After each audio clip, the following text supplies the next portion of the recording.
Good morning, respected audience. At the outset, let me greet you all to this year's UP Web ISACON meeting. And I personally thank the organizers for giving me the opportunity to speak on a topic which is close to my heart, that is digital learning. I will just share my screen and start my presentation.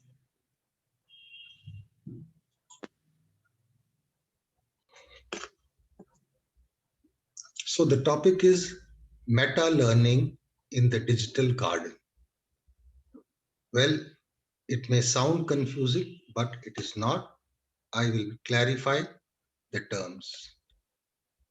Meta learning is simply learning how to learn, and digital garden is either a physical concept with us surrounded by digital equipment and connected to the outside world by the internet, or a conceptual concept where you seed your mind garden with good qualities content, plant new ideas, and tend to them, and later benefit them.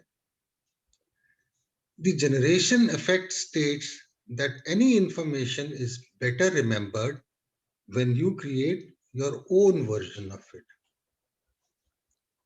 My take on adult learning, whether it is anesthesiology or lifelong learning, they are a component of personal knowledge management. And I strongly feel that when you are able to spare time from one activity, you can naturally devote time to another activity of your choice. I am not here to compare the benefits of offline versus online teaching or how we can improve it. Rather, this talk is about realizing the potential of digital learning, especially in the post COVID era. I also want to point out the paradigm shift between the class and teacher versus team and leader. That is, the teacher is also a teacher as well as a learner, and the same is for learner who is also a teacher. In addition, we will be touching on collaborative learning and working, crowdsourcing knowledge, and reusing information.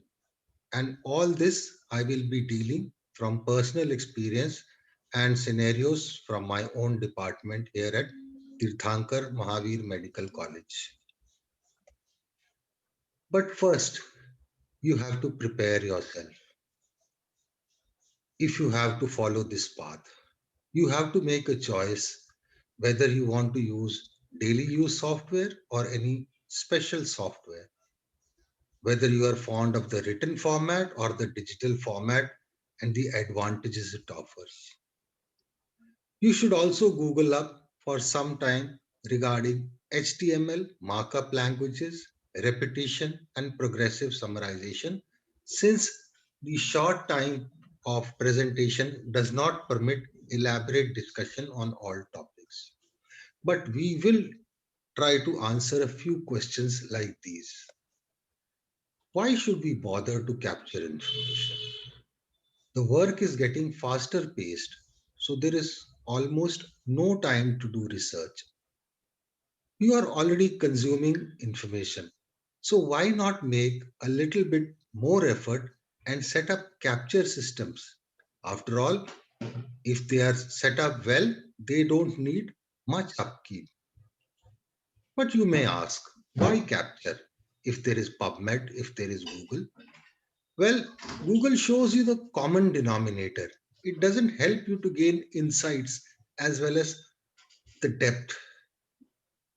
An insight is unexpected and it requires its own time to get to you. So you have to wait for it. But the underlying principles of any information capture are ease, automation, and effortlessness. So if your capture process doesn't meet these principles, then you should reconsider the process. Which format to capture? Well, there are so many, but yet the common are four: MS Office, Google Suite, the Mac, and the Android. But we should try to work or learn to work with universal formats so that when new systems come, these are still able to be read on those machines. Now, what to capture? In- Information that is inspiring, useful, surprising, as well as personal. Because we need to document where the information is coming from. And also, once we have captured the information, we have to deeply process the essential information, also called as evergreen notes. You can Google up the term, then you have to differentiate your words and thoughts from the authors. This is to avoid plagiarism and make connections to prior information, that is, networked thought. We all use different methods, and I am sure you are also using your own styles and capturing methods. But I will try to use the common ones which are available for all.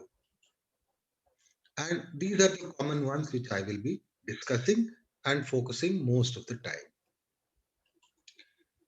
The first thing we like to do in our department is teaching our PGs the benefit of outline view. So in the ribbon tab in the view, if you go to outline view, this outline view is useful for creating headings. It gives a good starting point and an ending point and a logical progression to the argument. What you get is, rather than an essay type of a thing, a continuous PowerPoint kind of a structure showing various levels. You can easily move the paragraphs around, and the best part is, with one step, you can convert the whole thing into PowerPoint. Let me show you how. On the top of the blue band ribbon, there is a drop down arrow. From that, if you select more commands and then go to all commands, and in all commands, select send to Microsoft PowerPoint and add this command to your ribbon, you will see a structure something like this. And if you put the cursor on top, it will define that it is sent to Microsoft PowerPoint. So from Microsoft Word outline view, if you click this, this is what you get.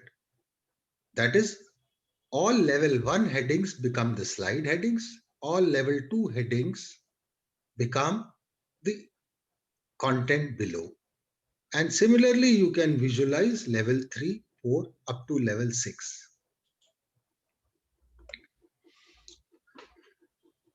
Another thing, although we have labeled it as MS Excel, it is equally applicable for the Google Sheets. If you see the Google Sheet shown above, you will see there is a prominent keyword column. So we have put the keywords and alphabetically sorted them.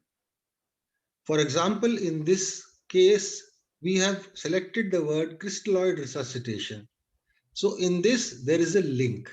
So there is a single link which is not very big, but it gives the student a fairly good concept of what the thing is all about. Subsequently, when the student visits other sites or books, or other faculty members find a good presentation or a diagram or a video, they may discuss amongst each other, and then if found suitable and good and acceptable, it can be incorporated as a link here. So slowly this sheet keeps on growing. So you have a departmental crowdsourcing of knowledge. And when the new faculty comes or when the new students come, all of them contribute and build on this previous knowledge. You may also notice there are two filters set up on the left side. This is for the system so that you can sort out if you want to read only some portion of the cardiovascular system, or this is according to the question paper, paper 1, 2, 3, 4 for MD anesthesiology. You can have your own variations for that. Just to remind you, the grayed out areas have yet to be linked and dark titles have at least one link. You can keep on adding the sites and formats or book parts here. Another thing we like to use is the extra functions of Google Sheets, especially the free functions of Google Translate, where we can read articles from other than English language. And also, it is useful for progressive summarization and avoiding plagiarism. The English version is translated into the mother tongue or native language of the student, who then gives a time gap and then again retranslates back into English. This is done once or twice so that the idea or the structure is not duplicated and the plagiarism content is avoided. A commonly used application is Google Calendar, and one of the disadvantages we found was embedding a photograph, image, or a PDF sheet. We have circumvented that using the same drive, which has a folder called Calendar. You can watch it here. So we can click an image or upload there, or if we receive a Zoom invitation, we upload it there. The link of this document, for example, photo from GSJ, this is the link. This link is pasted in the note section of the calendar. So that means only entering two data, that is on a particular date, I enter the time and I have access to the complete details of that single page PDF or the image, whether it is a Zoom invitation meeting or it is a class meeting or it is a wedding reception I have to attend.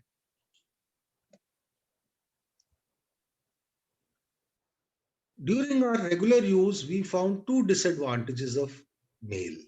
One is manually we had to keep on downloading the attachments and putting into separate folders. And secondly, the searching became almost impossible with the amount of social and promotional emails. So what we did was we set up a form, and the form had three columns: the important categories, and a long paragraph to write URL, text, or link, and an add file feature. So essentially, what it is doing is once you have a link to this form, you select the category of your email, and if you have a URL or a small piece of text, you can copy and paste here. If none is there, you want to add a file up to 100 MB or even more file can be added in this. And these are automatic folders which get populated by the addition of the files here. All this data is stored in an Excel sheet, which is a regular feature, as you know, of a form, which gets attached to an Excel sheet, and all the attachment gets put in the folder of file responses. The only difference is that here you will have multiple folders inside the file responses. One additional thing we have done, each of us have done, is on our smartphone, we have created a group with a friend and labeled it Z and then removed the friend from the group. The link for this form is existing in that. So whenever we have to upload or send a mail, we send it like this, and sort and filter in the Google Sheets give us easy access. And since the link of the file is also stored in the Excel sheet, we can quickly get to that. And the contacts of this Gmail, which we don't use, basically has email of all the department members. So that any other mail coming from outside will come into the mail, but any important mail or any mail from the department gets segregated into this folder. It saves a lot of time, believe me. Then with the use of Google Forms, we have started some unconventional uses also. For example, someone has started an income and expenditure account Someone has been loading big books, size for 50 MB, 60 MB. People have made to-do list by changing these names and omitting other columns of the forms. There are many more examples, but because of paucity of time, I will not be dealing with all of them. But at the end of the presentation, there will be my mail ID and the WhatsApp number. You can contact us and we can share the information with you or link the form to you. A picture is worth 1,000 words, and we know 90% of the information transmitted to the brain is visual. But in anesthesia, the diagram may be worthless without labels. So we like to combine pictures, add more labels. Presently, we have been using Google Photo Quality, which gives unlimited storage. But recently, they have advised that in 2021, this will stop. But we have been using the link to photos and drives, and with this purpose, we have been able to garner much efficiency. Similarly, videos, especially animation videos, multimedia is very good for a single concept. I will just touch upon these things. Retrieving of information is important because once you have uh, fed in the information, you need to take it out. These are the keywords. You will need to Google it. And on this database, you build information and then connect the information and build up the knowledge. These are the hardware everyone is using. You can read it, it is self explanatory. I will just like to sum up with that in postgraduate teaching, the idea is to interpret, connect, and apply the knowledge, and classes relate to a single discipline. So you need to build your own personal web of information. So the carry home message is personal knowledge management is the skill of the day. And we as professionals need a second brain. Thank you for your patient hearing.